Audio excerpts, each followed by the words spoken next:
Olá, olá! Você está ouvindo o Papo de Camelo, podcast onde converso com pessoas que fazem parte do ecossistema de startups.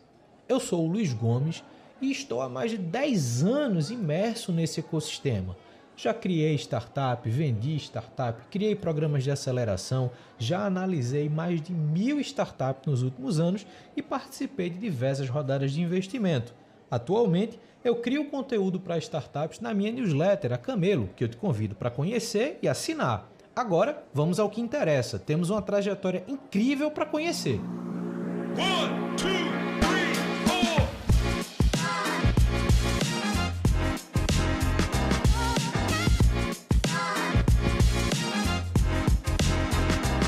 Estamos começando mais um Papo de Camelo. Hoje eu vou conversar com o Ricardo Onofre, que é CEO e fundador da Social Digital Commerce, uma empresa que atua num segmento diverso a partir de demandas do varejo, do e-commerce, da logística. A gente vai entender um pouquinho mais tanto da Social quanto da trajetória do Ricardo. Então, Ricardo, já te agradeço por ter separado um tempo para conversar aqui comigo.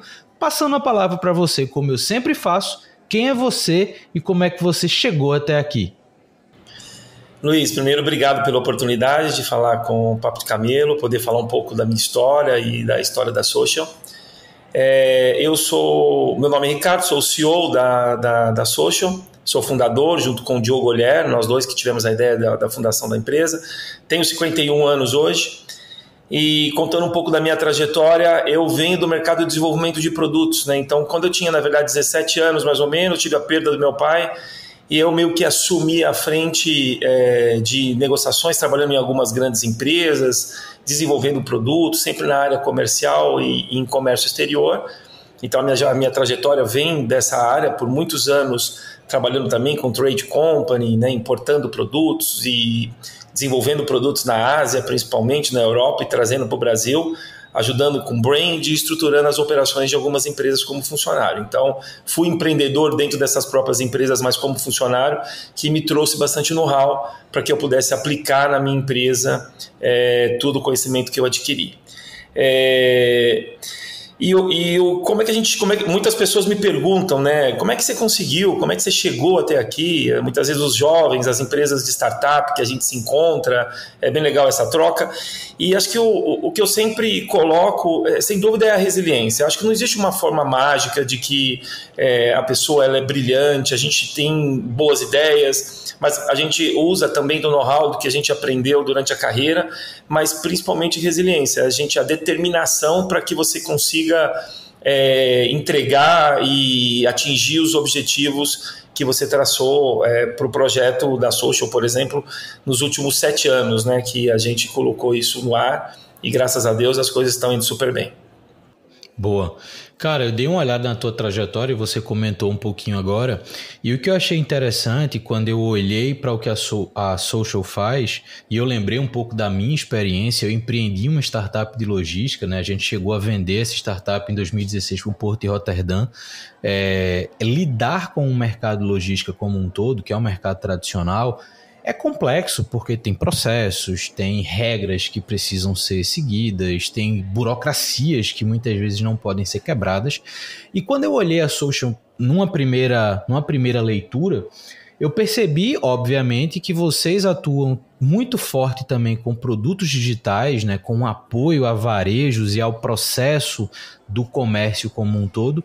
E eu queria entender como é que foi, né? Você contou que a tua trajetória, de certa forma, começou nesse viés logístico, né, no trading marketing, mas como é que foi integrar tecnologia a esse mercado tradicional? Quais desafios aconteceram lá atrás, quais seguem hoje? Enfim, conta um pouquinho sobre essas conexões entre tecnologia e o mercado tradicional.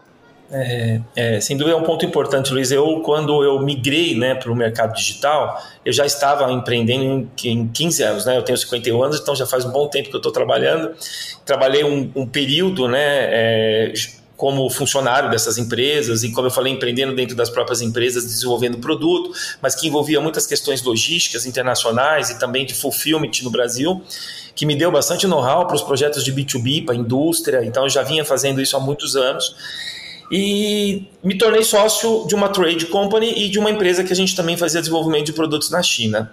E montei essas empresas, na verdade, não me tornei sócio. Trouxe um sócio que é o Diogo, que é meu sócio também hoje na Social, mas eu trouxe ele naquela época para poder trabalhar comigo. Estamos juntos há mais de 10 anos já fazendo esse tipo de trabalho.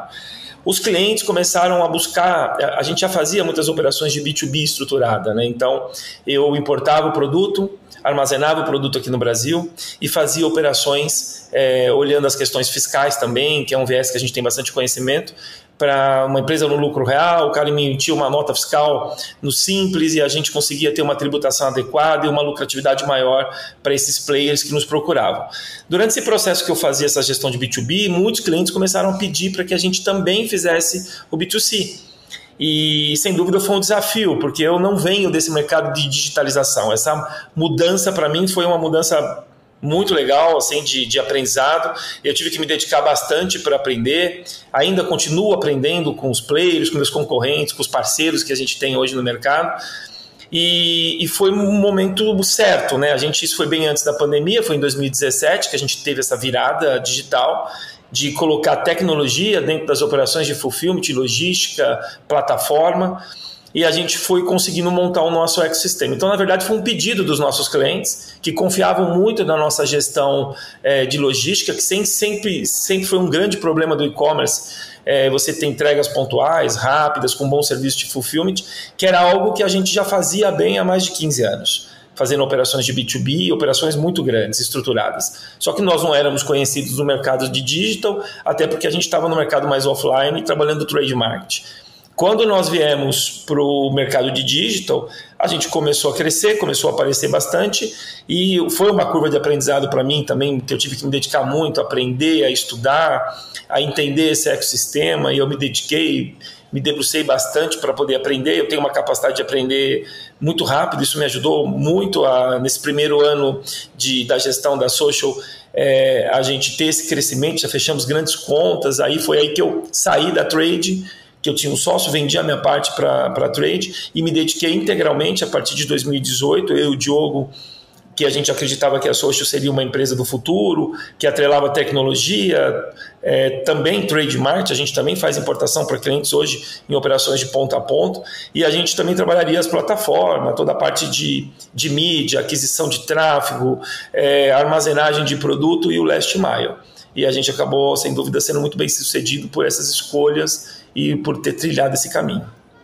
Boa, então dá para perceber que o mote por trás da Social é essa capacidade técnica qualificada no processo logístico, né? Então você conseguir tanto fazer essas movimentações mais estruturadas, né, com volumes maiores, quanto essa demanda de público final. E tem uma coisa que eu acho que pode fazer sentido e que gera um certo interesse, principalmente em soluções startups que atuam no mercado varejo como um todo, que é o entendimento sobre a dinâmica dos fulfillment, né? Hoje a gente vê muito atrelado o fulfillment a propostas como Mercado Livre, Amazon, esses grandes e-commerces e marketplaces que entregam esses benefícios da logística para os pequenos mercados varejistas ali com seus produtos ou próprios ou importados, ou enfim. E como é que o mercado ou a operação fulfillment, na verdade, pode potencializar negócios do varejo, seja eles startups, realtech, sejam produtos de varejo ou soluções de varejo mais tradicionais, vamos dizer assim? O Mercado Livre, sem dúvida, por exemplo, sempre ditou regra, né, dessas entregas rápidas, né, que foi se colocando no mercado e na cabeça do consumidor de entregar o produto no mesmo dia, same-day, ou então horas depois. Então, e isso é uma preocupação que eu tenho hoje com o mercado de logística, porque isso aumenta muito o custo e faz com que você tenha bastante dificuldade de entregar essas soluções, não só a Social, como todos os players de e-commerce. Eu acho que a gente tem uma entrega, por exemplo, hoje 99% das entregas que nós fazemos com a logística é em 24 horas, é um prazo extremamente adequado, e também temos que, seguindo o mercado, fazemos entrega same-day e até entrega com retira usando a omnicanalidade nas lojas em 2 horas. Hoje, muitas indústrias que nos procuram, até algumas empresas de startup, mas com necessidades diferentes, olhando para a startup, que eu entendo até que a gente tem um público que deve estar ouvindo esse podcast, as startups no início elas têm pouco caixa, têm uma grande ideia e têm que executar e fazer aquilo acontecer para poder fazer novas captações ou para viabilizar, né, o negócio. A Social pode contribuir porque a gente tem um ecossistema onde a gente consegue escalar, né, na logística com um bom preço, com uma boa negociação. Nós temos tecnologias hoje com APIs que estão todas já conectadas, tanto em marketplace como em flagship, nas lojas online, e a gente já está digitalizado. Então a gente pode oferecer essa solução e tornar viável, né, o projeto digital dessas startups, para que eles gastem menos no início e a gente possa escalar junto com eles. Então eu acho que isso é um diferencial. A gente tem empresas que iniciam com alguns projetos com a gente e a gente consegue dar competitividade, né? Um fato simples, você inicia uma loja online, você vai negociar um frete, você vai pagar muitas vezes R$20, R$22 um frete de um produto até meio quilo, e a Social negocia esse frete por R$3, R$4, porque a gente tem um volume muito grande entre todos os players. E isso pode impactar muitas vezes no carrinho, lá no abandono de carrinho na compra de uma startup que está montando um projeto, porque ela não consegue girar o produto, porque o frete fica muito caro, olhando o valor médio do produto. Então, isso é uma das questões. Negociação no meio de pagamento, negociação com a plataforma. A Social também tem negociações que são montadas entre todos os clientes, faz com que a gente fique muito competitivo para poder oferecer essa solução com o serviço da Social para que essa startup escale. E a indústria, né, ou um grande varejo, ela tem uma certa dificuldade para poder atender digitalmente o cliente com as necessidades que o mercado exige. Seja porque muitas vezes a indústria vem de caixa fechada, está focada muito no B2B, o time está muito olhando para o trade market, não estão olhando para o digital. Então a Social vem como uma solução e há uma procura muito grande hoje das indústrias por empresas como a nossa, para que a gente possa digitalizar, escalar e atender bem o consumidor, né, fazendo esse D2C, né, que é uma grande tendência e um crescimento enorme que está tendo no mercado, e com uma necessidade da indústria brasileira hoje. Isso é muito legal porque, principalmente de 2020 para cá, a gente viu uma mudança acelerada no entendimento do próprio mercado varejista, né, nas nossas relações de consumo de bens de uma forma geral. E isso, óbvio, influencia não só nos comportamentos, mas nas plataformas, no posicionamento, desde as grandes empresas criando formas de atender o público através de uma distribuição dos seus produtos, né, na logística, no delivery, etc., quanto das pequenas, principalmente focado aí em last mile delivery, na entrega rápida dentro de grandes centros. Como é que tu enxerga essa evolução do mercado varejista? Como é que tu enxerga aí os próximos passos para esse mercado? O que é que, na tua visão, faria sentido, por exemplo, nesse corte do perfil de startup? O que é que faz sentido investir enquanto novos projetos?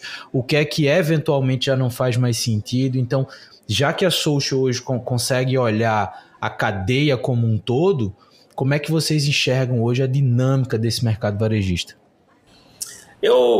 Se toca muito olhando, né, a linha final, que é o last mile, mas eu acredito muito para a startup que o que mais importante é a jornada do cliente, né? Como que ele está sendo atendido, captado, e a segurança que a gente dá de fazer uma entrega sustentada. Como eu te falei, assim, eu sou cético na quantidade. Você cresce muito com as vendas de e-commerce, cada vez mais. Eu sou um pouco cético com essas entregas, né, nesse delivery time muito curto, como que você consegue atender esses SLAs com a perspectiva que o cliente tem. A gente já fez algumas pesquisas aqui, a gente percebe que o consumidor fica muito satisfeito se ele recebe um produto 24 horas. E isso também faz com que a gente viabilize custo de frete e um serviço adequado de entrega. Isso para mim é razoável. Óbvio que você pode ter hoje projetos de omnicanalidade com o ship from store, né, com a entrega diretamente da loja, do shopping para entregar para o consumidor, mas aí é um serviço que você vai utilizar isso para as redes de varejo. Quando a gente olha para as startups, elas têm uma necessidade específica, mas eu me preocuparia, sem dúvida, em ter uma escolha da melhor plataforma, da melhor solução, com uma boa jornada para o cliente, com um bom projeto de UX, para que o cliente se sinta satisfeito e seguro, porque eu acho que não é isso que o que vai impactar não é o last mile, desde que tenha uma entrega razoável. O que impacta, sem dúvida, é a jornada e como que essa startup desenhou o projeto para poder entregar essa experiência para o consumidor. Isso é interessante porque quando a gente fala de logística, a gente dá muita ênfase justamente à velocidade das coisas, né? O acontecer mais rápido, quase como uma entrega instantânea, que não vai acontecer, mas que não necessariamente é o que vai fazer a percepção de valor ser maior ou menor. Tem alguns cases que eu já conversei desse mercado que analisaram comportamento de consumo e está muito mais atrelado a você cumprir o prazo que a tua plataforma diz que vai entregar. Então, se vai entregar em 24 horas, que você entregue em 24 horas, não em 36, não em 48. E aí, quanto mais você aperta esse tempo, você vai criando expectativas no cliente do outro lado, né? Então, vou entregar em 2 horas. Mas se for um dia de chuva numa cidade engarrafada, 2 horas vão virar 3. E aí o teu cliente, por mais que 3 horas ainda seja um tempo muito bacana para receber qualquer produto, né, que não seja obviamente comida, mas qualquer produto em geral, vai gerar uma expectativa ruim, uma experiência ruim, né? Então eu acho que você equilibrar essa questão não só da velocidade, mas da qualidade do processo e da garantia que você está oferecendo um tempo de entrega que você consiga cumprir, eu acho que esse, de fato, é um ponto-chave. E aí entra, né, nessa visão essa questão de distribuição de armazenamentos, que eu acho que é uma outra mudança desse mercado varejista e de logística, principalmente, que muitas vezes a gente, na ponta, não enxerga, né? Então, essa distribuição de centros de distribuição menores, mas distribuir geograficamente esses ambientes para que os produtos internamente circulem mais fácil e, obviamente, circulem nas cidades de um jeito mais otimizado. Como é que a gente pode enxergar esse movimento também da distribuição, do fluxo por trás, naquele ambiente onde o mercado em geral não enxerga, mas essa movimentação logística, como é que hoje, por exemplo, vocês encaram isso, resolvem isso em termos de otimização e como é que isso se reflete na ponta com os clientes que vocês têm? Aproveitando o gancho até um pouquinho antes, né, mas que tem a ver exatamente com a sua pergunta, Luiz, hoje as plataformas de marketplace, os marketplaces, eles geram a demanda de venda e colocam os algoritmos para que venda mais aquele produto, por exemplo, que você entregue mais rápido. Mas não é eles que estão entregando, somos nós. Então, muitas vezes o consumidor não entende que ele está comprando um produto no Mercado Livre com um prazo de entrega extraordinário, mas que ele força o seller a fazer essa entrega. E eu já conversei com várias transportadoras grandes que todo mundo tem o mesmo sentimento, de que a gente criou, né, uma necessidade que não era necessária para o consumidor, mas a gente criou algo a mais que aquilo não vai mudar a experiência da compra daquele produto para o consumidor, mas sim criou um problema para as empresas de logística, fulfillment, ou as empresas de e-commerce, para que você possa cumprir os prazos. Para você vender mais, você tem que seguir a regra das plataformas de marketplace. Então, baseado até que a gente muitas vezes tem que jogar o jogo, né? A gente também não adianta ficar aqui reclamando e temos que fazer as entregas de serviço e buscando outras soluções em cima das lojas oficiais que a gente opera, por exemplo, as flagships. A gente tem hoje uma estrutura de logística onde você envolve duas coisas, né? Uma são as questões geográficas e a outra são as questões tributárias. Então, no caso da questão geográfica, hoje a gente tem uma Dark Store aqui na Moca, em São Paulo, que ela está a 3 km do centro, que eu consigo operar iFood, Rappi e algumas operações também de entrega rápida, que tem uma boa movimentação financeira hoje dentro dessa nossa estrutura. A gente também a gente entrega bebida congelada no iFood, a gente entrega produto congelado também para uma marca de bolos, tal. Então a gente tem produtos bem legais, assim, são projetos interessantes para atender esse consumidor que precisa de uma agilidade absoluta entregando através de um iFood. E a gente tem também armazém hoje em Itapevi, CD logístico em Itapevi, a gente tem CD em Santa Catarina, nós temos Extrema também, a gente tem. No caso de Extrema, tem o benefício e a questão também geográfica. Itapevi muitas vezes atende a região sul-sudeste, que é a nossa maior estrutura, na CD de Itapevi, que está próximo a São Paulo, a 40 quilômetros de São Paulo, 35 quilômetros. E agora a gente, para poder atender Norte e Nordeste, estamos abrindo também em Recife uma operação para que a gente possa estar mais próximo do consumidor e diminuir o tempo de entrega. Mas sempre eu vou lutar bastante e vou sempre discutir para que a gente tenha um tempo razoável de entrega, né? E o tempo razoável dentro de uma capital é 24 horas. Eu acho que isso atende super bem. Eu, como consumidor, quando compro algum produto e sou surpreendido em receber dentro das 24 horas que foi prometida, ou me coloca 48 e eu recebo em 24, eu fico extremamente satisfeito. Óbvio que você pode ter outras soluções. Por exemplo, a gente opera alguns clientes hoje de varejo que eu dou a disponibilidade para ele poder fazer um pick-up delivery na loja. Então ele pode retirar 2 horas depois o produto dele na loja, se ele tem uma necessidade tão grande de receber aquele produto.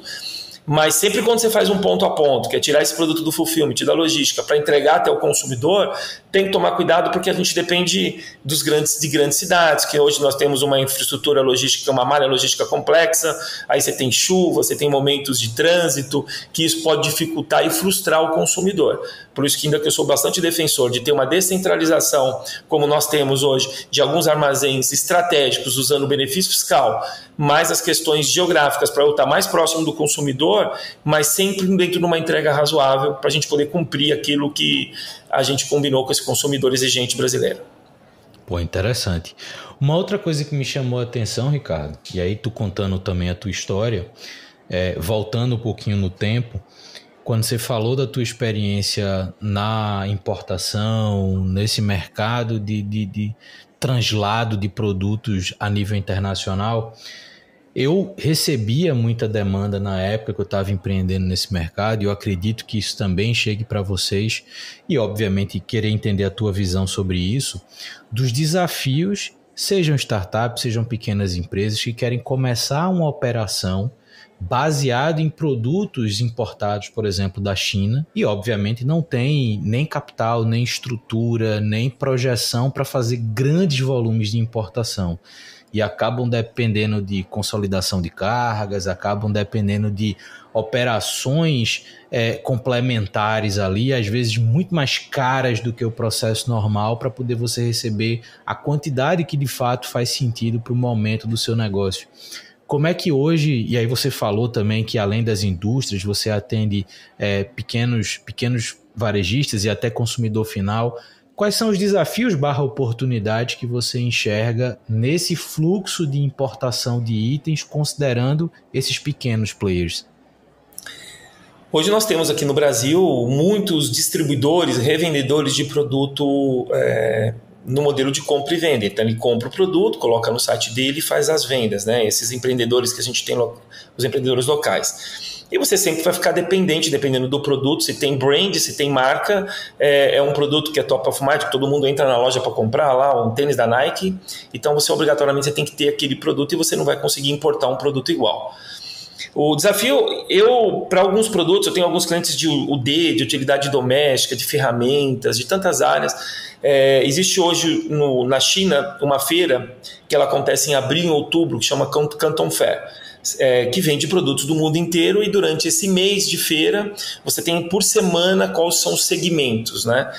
Eu acho que vale a pena muitas vezes um empreendedor como esse ter a oportunidade de visitar essa feira, porque as margens são muito grandes. O que você não pode cair numa cilada para que você não consiga também ter bons resultados? Quando você usa um importador que compra o produto para você, ele importa esse produto, fica com a margem e te vende o produto local.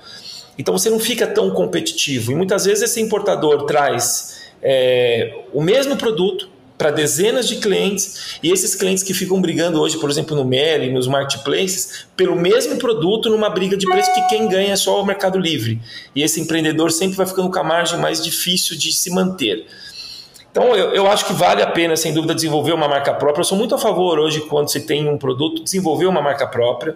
Não é difícil, eu fiz bastante isso durante a minha carreira. Você sabe que nós temos aqui na Social uma divisão de importação. onde eu já importo para alguns produtos, eu tenho radar ilimitado, tenho toda a estrutura para importar, faço as anuências dos clientes, e eu tinha uma empresa, como te falei lá atrás, uma divisão só de desenvolvimento de produtos. A gente pretende até o meio do ano trazer uma estrutura, uma equipe para desenvolvimento de produtos, para que a gente possa também começar a oferecer esses serviços no nosso hub internacional para esses clientes que têm a necessidade de ter um produto mais competitivo, mas não eu como um distribuidor que faço compra e venda, né? A ideia é consolidar para pequenos clientes determinados produtos, ajudar eles com a criação da marca própria, eu importar esse produto e fazer o ecossistema, porque aí eu ganho também na outra ponta e deixo ele competitivo, né? Porque nesse business, se o cara vai trabalhar com o importador, esse importador precisa ter a margem dele. E aí ele tem que colocar isso em plataforma e trabalhar comigo. Se ele está comigo fazendo a solução completa, eu consigo equalizar um valor que vai se tornar viável e ele deve aumentar em média a margem de um cara que compra local um produto de utilidade doméstica e ele importa, ele vai ter uma margem no mínimo 50%, 60% maior. Aumenta bastante a margem e a rentabilidade desses clientes. Então eu acho que é importante sim se programar para ir ou em abril ou em outubro. Na Canton Fair acho que é um bom início. Tem empresas hoje que se organizam para levar esses grupos, que eu acho que é interessante ele fazer uma pesquisa de produto, entender quais os produtos que ele mais vende hoje nas plataformas que ele está vendendo, e ele buscar esses parceiros com uma marca própria, que inclusive o chinês hoje, ele te manda as facas, você desenvolve a sua marca, o design, manda para ele, já vem tudo pronto, e eu posso importar esse produto, por exemplo, para ele, armazenar e vender para o consumidor, e ele só cuidar da parte estratégica, né? Eu acho que isso é uma coisa legal que pode melhorar bastante a vida dos empreendedores brasileiros e aumentando a margem de lucro, né? Total, é interessante. Eu estive na Canton Fair em 2015 e realmente a experiência de você poder negociar direto com o fornecedor, de você poder equacionar a demanda que você tem hoje e a capacidade de valor unitário que o produtor chinês consegue chegar, que é uma margem. Quando eu fui, eu achava as margens absurdas. Assim, cara, olhando qualquer ambiente a nível ocidental, é uma matemática que não funciona, só funciona ali, mas sim, obviamente faz parte do contexto, né? Então, a gente, como você disse, a gente está jogando o jogo. E eu acho que essa tua visão, acho que ela é muito importante. Por quê? Porque o que eu costumo ver para tanto startups quanto esses pequenos novos varejos que comercializam produtos de essência importada, né? Ou seja, vindos de qualquer outro lugar, acabam caindo nessa quebra de margem porque negociam com um produto já nacionalizado, vamos dizer assim, né? Com um produto já em território nacional, e você paga praticamente o mesmo preço de você comprar o produto similar de um produtor local, né? Então, acaba que perde a margem estratégica do negócio. Eu acho que isso que vocês estão fazendo, plataformas como a de vocês, e óbvio, atrelado à capacidade logística, esse é o ponto-chave. É você encontrar parceiros que consigam trazer os teus volumes, seja um volume pequeno, médio ou grande, e garantir essa tua margem de revenda aqui para você não depender de comprar o produto já nacionalizado. Então, acho que essa é uma visão legal. Bom saber que plataformas como essa já conseguem atender essas demandas pequenas, né? Lá atrás, e você sabe disso tanto quanto eu, poucos anos, quase 10 anos atrás, isso era muito mais complicado, porque tinham muito menos opções de empresas fazendo isso, ou com essa visão de negócio. Então, eu acho que essa tua proposta como social e visão de mercado faz muito sentido. Ricardo, quais as visões de próximos passos para social? O que é que tu enxerga de futuro? Você já comentou aí o que vocês pretendem fazer no meio do ano, mas assim, desafios, oportunidades de mercado que você está olhando para social, o que é que tu está enxergando hoje? A social ela vem tendo um crescimento até bastante desproporcional, né? No nosso mercado de full commerce são poucas empresas e a social se consolidou hoje como um dos principais players do mercado e a gente tem uma demanda enorme. Acho que o grande desafio que a gente tem hoje, nós fechamos grandes projetos como Canon, Philips, operações que entraram, Philips Light, que entraram para nós e também que tem necessidades específicas, né, de ir para fora do Brasil, principalmente, por exemplo, América Latina. então buscando operações no Chile, Colômbia, México. Então a gente hoje tem muito mercado para consolidar aqui estrategicamente, mas em certo ponto a gente foi meio que empurrado para abrir operações, por exemplo, na Europa, que a gente já está rodando faz um tempo, está indo super bem, em Lisboa, que eu atendo fazendo cross-border. Até como eu até coloquei no início, eu venho do mercado de importação, então eu tenho bastante conhecimento na área de comércio exterior, né? Eu tenho um bom know-how nessa área e a gente tem bastante facilidade de montar alguns projetos de cross-border, mas esses cross-borders partindo dos Estados Unidos, partindo da própria Europa, que eu acho que viabiliza o custo. Eu sempre discuti muito o cross-border com a gente mandando um produto do Brasil para fora. Você tem um frete médio hoje de 17 a 25 dólares, e muitas vezes você tem um ticket médio de um produto de 100, essa conta não fecha, e o cross-border Brasil mandando para fora, ele não viabiliza.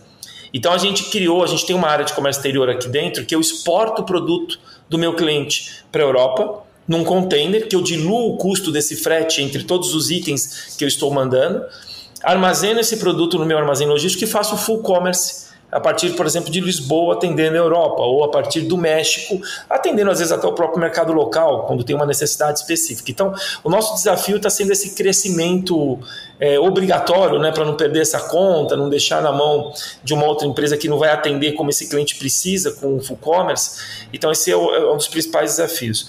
Para 2024...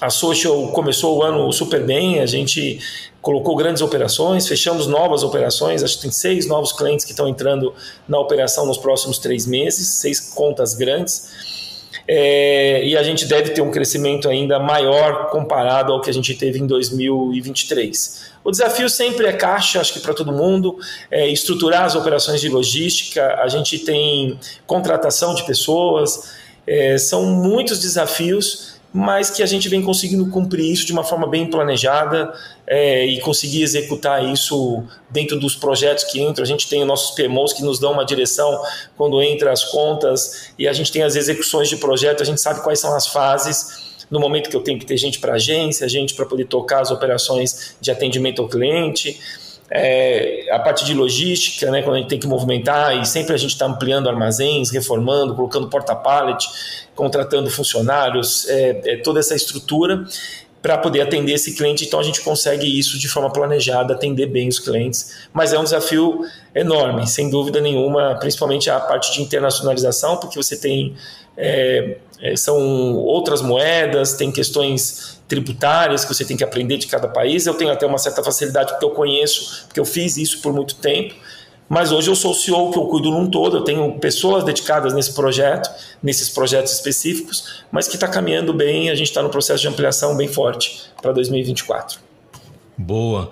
Cara, muito bacana ver a visão de evolução e de constante crescimento que vocês estão planejando. Esse é um mercado que não para de evoluir, não para de se reinventar em alguns aspectos, por mais que exista uma herança de tradicionalismo em diversas etapas da logística e do comércio como um todo, mas existem plataformas, processos, tecnologias que têm facilitado muito a execução do movimento de cargas, mas obviamente tornando isso base da estratégia das empresas na ponta.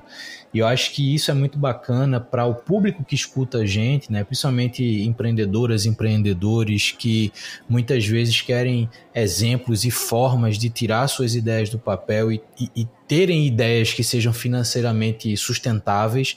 Eu acho que plataformas como essa de vocês, serviços como esse de vocês podem aumentar a capacidade de uma melhor gestão e uma estrutura financeira dos negócios sem cair em grandes custos, sem ficar brigando por margens muito apertadinhas. Então eu acho que essa é uma visão muito bacana, é um momento de mercado que faz muito sentido. Enfim, gera-se muitas oportunidades e eu acho que uma conversa contigo, Ricardo, ela é importante por conta disso também, né, para mostrar oportunidades de um mercado que muitas vezes não é discutido nas mesas de empreendedoras e empreendedores de startup, mas que tem muita oportunidade, que tem muito potencial. Mas deixa eu te perguntar, gostou do papo? Gostei, Luiz. Gostei sim, bastante. Tá bacana. a gente poder explanar um pouco aqui as oportunidades que tem de negócio. Você falou assim, hoje a gente tem muito empreendedor brasileiro ou startups aqui com boas ideias, com bons negócios, e eu estou até de certo ponto vinculando um pouco, porque é o meu business que tem sempre um produto físico, apesar da gente também ter estruturações de plataforma, tecnologia, que a gente pode dar sustentação desde um marketplace ou uma loja B2E que a gente opera para alguns clientes, sem propriamente trabalhar com o físico. Mas eu acho que tem muito empreendedor que tem a oportunidade de colocar esses produtos lá fora. A gente percebe que tem muitos produtos com uma demanda legal, tem marcas que estão indo super bem mandando esses produtos, e você busca um canal que você pode receber em euro e em dólar, né? Então eu acho que são oportunidades legais para as startups e para os nossos parceiros, clientes, ouvintes, né? Exatamente, exatamente. E são matérias que valem a pena serem conhecidas e aprendidas para aumentar o potencial de oportunidade.